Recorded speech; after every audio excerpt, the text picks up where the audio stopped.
తీర్థయాత్రలు కూడా చేసిన, కానీ నాకు మనశ్శాంతి ఎక్కడ దొరకలేదు అంటున్నాడు బాబా గారు. ఎందుకు దొరకలేదు మరి? అన్ని దేవుళ్ళు లేదు కదా, మరి అన్ని దేవాలయాలకు పోయింది కదా, మరి మనశ్శాంతి ఎందుకు దొరకలేదు? తుకారాం మహారాజ్ అన్నట్లుగా నా దేహంలోనే ఆత్మను ధ్యానించి ఆత్మ సాక్షాత్కారం పొందిన తర్వాత ఈ ఆత్మశాంతి బాబా గారికి దొరికింది. ఎప్పుడైతే ఆత్మ సాక్షాత్కారం పొందారో అప్పుడే మనశ్శాంతి అనేది ఒక మనస్సు ఒక స్థానానికి కూర్చొనిపోతుంది.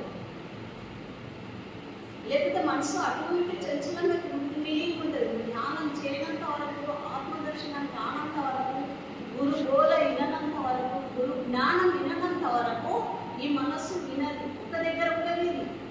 ఎటో దేశం పోతుంది, ఎక్కడెక్కడికో పోతుంది. దానికి కాళ్ళు అవసరం లేదు, బండి కూడా అవసరం లేదు, మనసుకి ఎక్కడెక్కడికో పోతుంది. ఎటు వెళ్ళనియకుండా ఆ మనస్సును ఈ గురువు మీద మనస్సు పెట్టినట్టే అదే స్థానంలో అది నిలకడైంది. మనసు చాలా చంచలమైంది, ఏదో పోతుంది, ఏదో చూస్తుంది.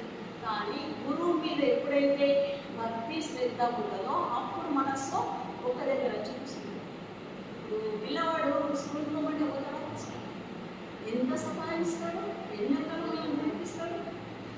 ఎప్పుడైతే అయినా మంచిగా దగ్గర రోజు ఒక దగ్గర కూర్చోబెట్టడం అలవాటు చేస్తామో అప్పుడు రోజు చూసుకుంటుంది. అట్లా ఈ మనస్సు కూడా గురువు బోధలు, గురు జ్ఞానంతో, జ్ఞానంతో ఈ మనస్సును శాంతి ఒక దగ్గర కూర్చోబెట్టాలి. కొందరికి కూర్చోవడం రాదు, ధ్యానంలో ఎక్కుతున్నాడు. నేను నాకు 5 నిమిషాల కంటే కూర్చోండి, 2 నిమిషాల కంటే నా మనసు స్థిరం కాదు అని నిజమే కాదు. వాళ్ళకు 2 నిమిషాలు 1 నిమిషం కూడా కూర్చోలేదు. ఆ మనసు కూర్చొని కదా, దానికి అలవాటు లేదు కదా. బాహ్యంగా చూడడం అలవాటు అయిపోయింది. అంతరంగా చూడాలి అంటే మనసుని కళ్ళు మూసుకొని విజయించి కూర్చోబెట్టాలి. దానికి ఇష్టం కావాలి. ఇష్టమైతే అప్పుడు కూర్చోలేదు. ధ్యానం మీద మనకు ఇష్టం కావాలి. కళ్ళు మూసుకొని నిశ్శబ్దంగా కూర్చోవడం అలవాటు చేస్తే మెల్లమెల్లగా అలవాటు